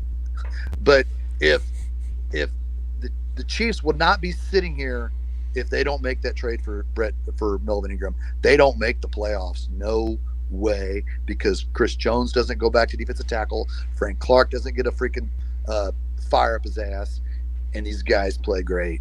We're not sitting here without Melvin Ingram. And through that whole entire 8-game winning streak, the Chiefs, when they went on the road, took off their red pants and put on white pants. Dude, this is freaking paramount, dudes. The Chiefs were the worst team on the road in NFL history from 1974 to 1988, and they wore predominantly white shirts and red pants. Marty Schottenheimer came here in 1989. The first thing he did was got rid of the red road pants. So we did not see the Chiefs wearing red pants under Marty Schottenheimer. The 1990s are pretty damn good. Mm-hmm. Now people may say, "Oh, it's Shaggy." The Chiefs, red pants, white pants, blue pants, orange pants, pink pants, rainbow pants don't make a difference. It's the players on the field. But what the guys say in the office, I'm not superstitious, but I'm a lot of stitious. You cannot freaking continue to wear the red pants. Let me say this first. The Chiefs went 3 years without wearing the red pants. The Chiefs wore white and white on the road when the other team wore their darker colors. And only one start Patrick Mahomes played wearing white on white. And that was 2018 against the Rams. He put up 51 points, 5 touchdowns, and 478 yards passing. And only his first time ever wearing white and white. Well, guess what? This defense was sucking this year. This defense was freaking awful, man. They added Melvin Ingram. They won against the Giants. And they started a little winning streak. So when they went on the road and wore white shirts and white pants, they won all the games during that 8-game stretch. And what is Patrick Mahomes' stats, Lance? I love you because you got stats running at your ass, and they're freaking all true. Patrick Mahomes in 3 starts wearing white shirts and white pants on the road, and only 3 starts in his 4-year starting career in Kansas City, and only 3 starts, has passed for 14 touchdowns, 1,294 yards in only 3 games. 3 games wearing white shirt and white pants. He's passed for 1,294 yards and 14 touchdowns. Like I said, I'm not superstitious, but I'm a lot stitious. There's something that needs to be recognized as to why Patrick Mahomes plays so great on the road wearing white on white, and something that Marty Schottenheimer came here in 1989 and didn't freaking have the red pants for 11 years that were so great. You want to talk conspiracy in the Bengals on your opening? I'm going to freaking die on this hill for the Chiefs to wear white on the road, because quite frankly, when the Chiefs were freaking sucking yesterday, I sat there and thought, damn, I'm going to have to do a freaking other post game about the Chiefs losing in their red pants. But who broke the curse of the red pants? The same guy who changed the defensive culture November 2nd and turned this whole season around. Because red pants or not, Melvin Ingram's addition to the team to go along with their white on the road and those big wins and Patrick Mahomes' mad stats, if we don't change the defense this season, then you know what? If Melvin Ingram isn't added to this team, I know for a fact we're not going to the playoffs. It's hard to disagree with you right there, Shane, and I think that you make a very compelling case that they should wear the white pants every single game, even though they did exercise the demons last night. I tend to go with what Shane says and Clay says because they're usually a lot more right than I am. But nevertheless, for your sake, Shane, for your own blood pressure, I hope that they wear the white pants if they have to in a game in order to maintain some sort of semblance and make sure that they keep you at a good place as they continue to win and get maybe their 3rd overall Super Bowl in franchise history. That is our guy. Wait. Go ahead. Lance, hold on. Yes. I want you guys to all answer me this question. And Eddie, Trevor, Yes. and Lance, I want you to all answer me this question. What do those 3 stats of those games mean? Does that sound good in a 3-game stretch where Patrick Mahomes passed for 1,294 yards and 14 touchdowns? Go, Eddie. Yes, it sounds great. Yeah, in comparison to the red pants or the red tops or whatever combination, compared to those numbers, I don't really know what they would look like. But yes, I am in 100% agreement with you that those numbers sound great to me. I think what they do for me, Shane, is they make me curious as to what his numbers would be if he wore Zubaz pants. You know, maybe if he wore Zubaz, it would have been like 20 touchdowns. So maybe they go with Zubaz next year. Maybe I'm all for that. pantsless. How about pantsless? Pantsless. Like I said, what did jock Carell straps. say? What did Carell say, Lance? I'm not superstitious, but I'm a lot of stitious. He said a little stitious, but you are a lot of stitious, so I think it's very fitting you say a lot of stitious. I'm a lot of stitious. But I'm going to write it. Because nobody even asked Marty Schottenheimer. Nobody asked him, hey, why are you taking away the red pants? Nobody in the media asked. He was just recognized. We're going to go white on the road, and that was it. There was no press conference on their website. There wasn't websites. There was no announcement. The Chiefs are getting rid of the red pants. It was just obvious. It was just like, hey, we're trying to change the culture of losing on the road, and it worked. I'm from that era. Because the Kansas City Kings were more relevant than the Kansas City Chiefs when they left Kansas City. That is freaking important. That is important to freaking remember where the Chiefs were in 1985 when my Kansas City Kings left my city. So what the Chiefs did from Carl Peterson, who came to Kansas City, bringing in Marty Schottenheimer, that will always be the base of Chiefs Kingdom, because it was sad. It was really sad before they came here. Shaggy, let the people know where they can find you on your show and on all social media platforms. Just go to YouTube and put in the search Shaggy Shane Chiefs. You'll find me, or you can go to Google Shaggy Shane Chiefs. I am at Shaggy Shane KC on Twitter. I don't tweet much.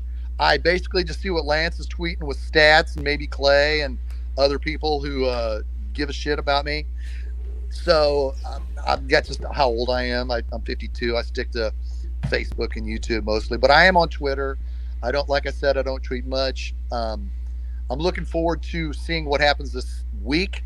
I hope and pray we don't play Monday night, because there's a chance, guys, nobody's talking about this. There's a chance that the Chiefs could play next Monday and then play Saturday. Both those games will be at home, but still, you want more than 5 days in between. Clay saying, hold on, Shaggy.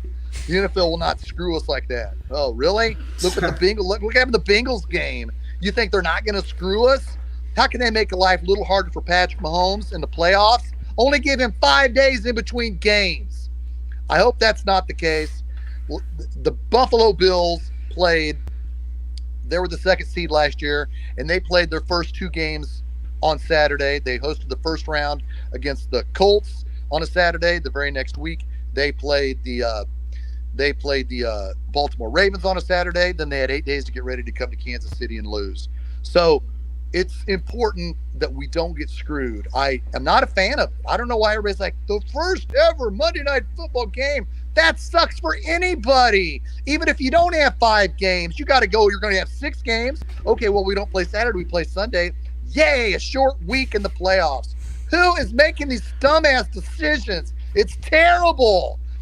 Football is on Saturday and Sunday in the playoffs, not Monday.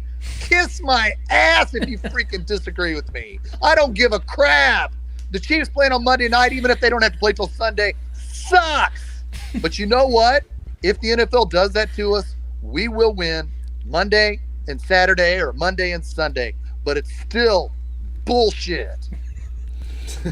Couldn't agree more. And that is our guy, Shaggy Shane Williams, the man that everyone gives a shit about and everybody should be following, whether he's on Twitter, whether it's on YouTube, whether it's on Facebook. He is the best Chiefs fan you will ever meet. He is a man that you absolutely need to be following, guys, because he has the knowledge, he has the passion, he has everything you need if you're trying to get the full Chiefs fan experience, and he's a very knowledgeable guy, and I love him to death. He is one of my best friends. He's a brother to me.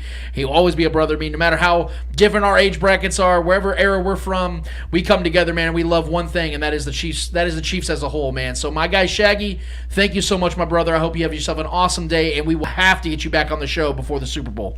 Oh, I'll see you. We'll be back in a few weeks. Love you, brothers. I love you, man. Thank you so much. That's our guy Shaggy Shane. God, I wish we could just keep going with him, man. I just know that he has so much more he wants to say. So I know he has to like pick and choose what he wants to like bring on the show. I always feel bad because I want to give as much time for him because he just cooks, man. That's my guy. I love Shaggy Shane. I hope you guys are all following mine. Seriously, he's very interactive too. He will definitely interact with you if you have a question. The live updates on the Texans He game. was calling the game for us. I appreciate that so much. Clay's updating me as the show's going. He's like sending me messages and everything, let me know what's going on in the game as well. But man, yeah, that was a great interview. It was a great segment. I appreciate our guy Shaggy for jumping on, man. He's always so great to have on the show. He always brings the energy no matter what's going on with the Chiefs. Even in the offseason, the dude brings it. So I appreciate that so much from our guy Shaggy. We have one more order of business to get to, guys. I can't believe that this is where we're already at. But nevertheless, we have one more thing to get to, and it's called Hold This L. Each and every week, we finish off each and every episode with a series of L's in the world of sports, whether they're friendly or not friendly. We promise you, who is ever holding the L's in the world of sports from each one of us, the motherfuckers deserve it. Mr. Yo Eddie Ortiz, who's holding the L for you this week, and is it F1 or Barcelona or anybody else over there on the European side of things? Okay. No. I feel like today, I feel like it was more of a W because of the news, the official news that came down. So, it's official. Klay Thompson will be playing today after 2.5 years of not being able to play basketball. Obviously, the sport he loves. And then coming back from two significant injuries. It's like, how do you say, like, heartwarming? Like, it's like very sentimental, I guess you can say. For a lot of fans, a lot of sports fans in general, just seeing a guy coming back from 2 significant injuries that have ended careers in the past, come back and and play basketball, and I think today proves that Klay Thompson has not only worked hard, but he's still at the level of the NBA. If he's still at the team, and Steve Kerr believes that he he can help the team win and, you know, go forward and continue the season. So I just want to give him props, man, for that dedication, for not giving up, for not falling into that black hole, the depression, you know, because having 2 significant injuries in back-to-back seasons could be very detrimental to an athlete, especially their mental health. So I give him props for that, man, and I hope he comes back and he's still killing it out there on the court. So yeah, he's getting my W today. Hell yeah. Trevor Twidwell, who's getting the L for you this week? Well, I just want to give a W out real quick, too, before my L. Mark from Made Mob, I just want to give a shout out, man. Look, this guy, if anybody is friends with him and knows him personally, we've had him person on the show. I don't know him that well, but we do have back and forth on social media, and if he is watching, if he does ever see this episode, maybe not. I just want to give him airwaves real quick. I just want to this guy was fighting for his life. Everyone knows that knows him. He was, you know, keeping us updated. He wasn't able to see this. This guy was able to see his family as one father to another. I couldn't even imagine what it's like sitting in a hospital, let alone being in a hospital is fucking terrible. Everyone hates hospitals. No one wants to be there because it's always bad news typically most of the time. He was sitting in a hospital by himself, not able to see his family. Life was on the line. Made it through. Not only did he make it through, he made the biggest contract, the biggest collab of his life, the biggest collab that the career that he's built from the ground up. Made Mob. I'm wearing a Made Mob hat right now in honor of it because I love the brand. I support the brand. He's local. He's a great individual, pure human being, father. Everything about this guy I love, and I honestly look up to this guy. I'm trying to, you know, be someone who makes something in my life as well. So I respect the hell out of this guy. He made it through. He fought. He got his, you know, he got his life on back. Took control of his life. Was fighting for it, and now made the biggest collabing with the Chiefs. I mean, it's just crazy, man. Seeing, I thought I didn't know. I knew he was building up the the hype of the collab. I didn't know what it was going to be exactly. Then he came out with the news, and it broke. And Made Mob X Chiefs. Man, I can't wait to see what the gear's going to look like. I'm sure it's going to be fire because, if we're all being honest, sometimes the Chiefs sideline gear, sometimes the Chiefs gear has been a little lackluster, if I'm being honest. I don't always buy it. But, man, I am looking forward to the heat that Made Mob is going to bring out with the Chiefs. So, I mean, kudos and shout out to Mark, man. Such a great individual. Deserves every last bit of this and the success that he's going to have moving forward. So I just wanted to give him some airwaves on that. I don't know if you have anything to add on that, Lance, at all. Yeah, I 100% want to. I don't want to upstage that at all because it's great. I'm glad sure you brought it up. Say something about it. Mark Leno is a good friend of mine. I've known Mark now for about 4 or 5 years. And being a former local business owner myself, we used to do a lot of collabs together. Used to do a lot of First Fridays. We used to hang out just in general, man, run into each other downtown when we're doing deliveries for each other's respective companies. And something I always was inspired by when it came to Mark was that he doesn't treat you like somebody that he just met, even if you did just meet him. He always treats you with such a profound amount of respect and gives you an opportunity to prove to him basically of what you are. And I love people like that, and I respect people like that because I always try to be like that with folks as well. And with him, it always comes off very authentic and very real. But what's crazy about Mark is he's one of those rare people that is able to be so personable but yet so professional and so business-minded. It's so hard to find people like that because you'll have somebody that is so business-driven and so business-minded, they almost have a coldness to them, almost a wall to where you really can't get into the person. They don't really have a lot of them out there. And Mark is both. And that's why I'm so glad. I always tell him, dude, you're an MVP here in Kansas City. You are. Our last text thread just a couple days ago was that. I was like, dude, you have to understand that this city is so much better because of you, because of your brand. People looked at you guys when you first started all those years ago. I think it was back in 2011, 2012 when Made first came around. I think 2013 was when they first established. That everyone just looked at it as some urban apparel company. But it's deeper than that. They represent something about Kansas City that is unique to just Kansas City. And Mark brought that out. And now because of those efforts and all the hard work he's put in this last decade, and not just his brand, but his person, who he is, they are now collabing with the biggest brand in Kansas City, and that's the Kansas City Chiefs. Doing it at the peak and the apex of what the Chiefs are is nothing short of amazing. because I know how tight to the vest the Chiefs are, and for them to be giving this, I don't even say they gave him the opportunity. Right, Mark earned this opportunity. Yeah. His brand earned this opportunity. So to Made Mob, to Made Urban Apparel, to Mark Leno, I want to give my hats off. The biggest W I could ever give to somebody on this show. For sure. I'm giving it to my guy Mark. I love you, brother. You're a great man. Continue to do what you're doing. I'm so glad you have your health. There's nothing short of it's nothing short of amazing that you got through what you got through. But I told him on our text, and I'll say it again, it ain't shocking, because what you did, what you're getting, is everything you deserve, brother, and it's success. Hats off to you, my friend. Absolutely. Yeah, I just wanted to give him that time, because I felt he was deserving of it, and anybody who knows him knows that he's a man of his word, a man of his business, and a family man at that. So I can respect all of those things. My L is gonna be simple. Last week I gave the L to the Raiders for doing last episode I gave my L to the Raiders because of the whole fiasco and dancing on our we clapped those cheeks very soon after that. So I'm just gonna continue that trend of this division and the way we continue to dominate it. I'm gonna give it to Donkey Nation. That's 13 straight dubs on y'all's ass. 13 straight, bro. Patrick Mahomes does not even know what it feels like to lose to the Broncos. I mean, that alone is insane. That's the longest streak in any division ever. That's wild, bro. Yep. That is insane. And it's not like the Denver Broncos have had bad teams. Mm-hmm. I mean, I know that they're lacking a quarterback, which is obviously the most important position, but they've had good rosters. And we've had top 5 defense. And we've had close games similar to last night. Last night was not a game that was just a wrap from the start. It took everything. We had to win. And we continued to find ways to win. They continued to find ways to lose or straight up get destroyed. Either way, I'm not going to add too much more to it because I don't have too much hatred towards the. It's not like the Raiders for me. The Raiders runs deeper in my blood than the Broncos do. But man, Donkey Nation, the fans that were talking shit, just the fact that we have 13 straight dubs and y'all can't figure out a way to top Mahomes yet. I love it. So for that, y'all can do me a favor and hold this L. Well, I already gave out my W. I'm glad you brought that up, Chara, because that was definitely something I was going to mention with our guy Mark Leno. But I got a couple L's this week. First of all, I want to go to the NBA. So there's been a growing tension in New York City when it comes to the Knicks and their players.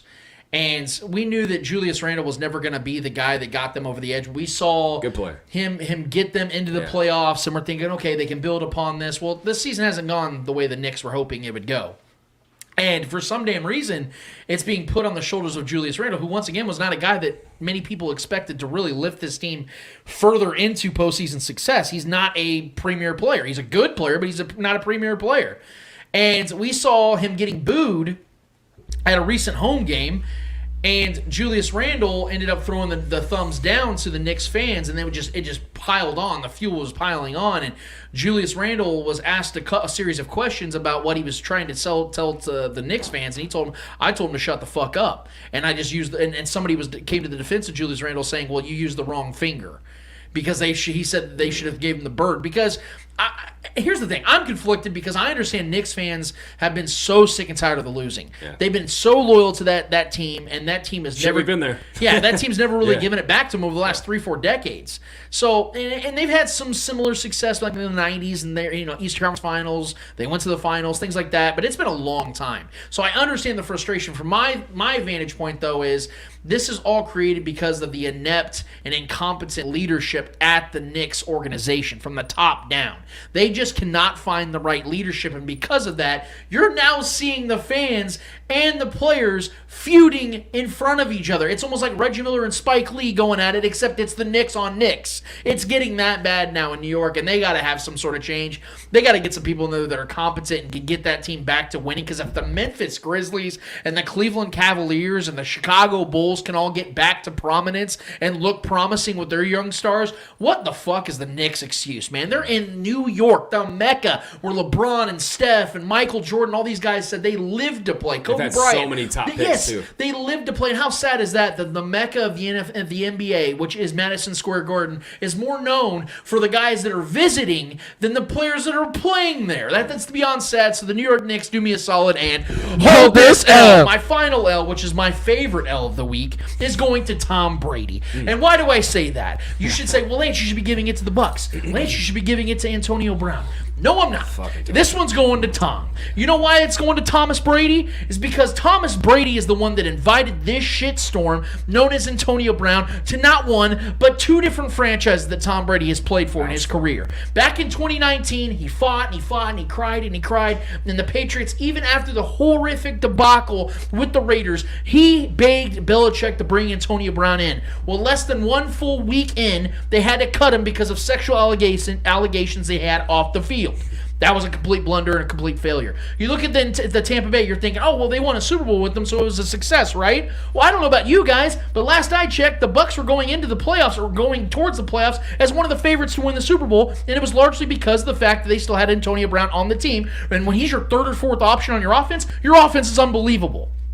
Well, now, they've had a series of injuries. Chris Godwin, who's having an all-pro season, one of the best receivers in football this year statistically and just period, tears his ACL. Then you have Mike Evans dealing with hamstring injuries. Leonard Fournette dealing with lower extremity issues. Their offensive line's been banged up. Their defensive line's been banged up. Their secondary, who was already horrendous, is now even worse with injuries. They are riddled with injuries. And what happens against the Jets, a team that they should have absolutely walloped? Not only were they losing in this game in New York and barely won on the final drive of the game, but Antonio Brown makes a complete sham and mockery of the Tampa Bay Buccaneers, and in particular Bruce Arians and Tom Brady as a whole, by walking off the field half naked, and all these allegations are not coming out. He's now going on podcasts, calling out Tom Brady himself, the one guy that was loyal to Antonio Brown this entire time.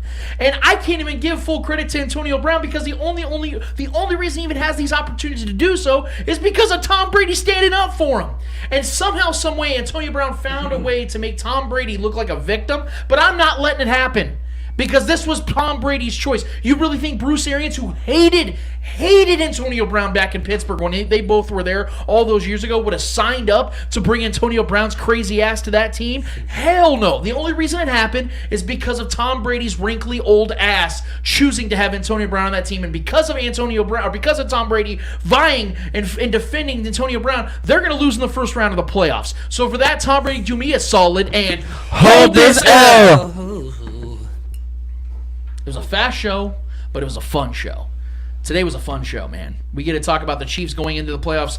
As it currently stands, the Titans are up 7-0. It looks like their defense is playing really well against Davis Mills, but I still am holding out hope. I still believe the Texans get this done, but maybe some of you guys are going to be giving me an L next week as I'm articulating this on a show that you guys are probably going to be listening to, and the decision was already made. But we'll see, because no matter what happens, no matter where the seedings lie or the seedings fall, the Chiefs are winning the Super Bowl this year, and I'm very confident in that. So in the meantime, guys, for Trevor Twidwell, for Eddie Ortiz, for the great Shaggy Shane Williams, for the great Clay Windler that puts all this stuff together, for all of you, I am Lance Twidwell. Episode 149 of the Spoken Podcast is done, finished, and finito until we're here for episode 150, a landmark podcast episode for us, guys. Patrick Mahomes just threw his 150th touchdown. We about to land our 150th episode the next week, and we're going to be talking about NFL playoff predictions, baby. I hope you all are ready, because I know I am. I wish we could do the show right now, but we got to wait for another week. So in the meantime, I hope you guys enjoyed this show. Hope you enjoyed this episode. And until 150 is here, we out of this bitch. Later.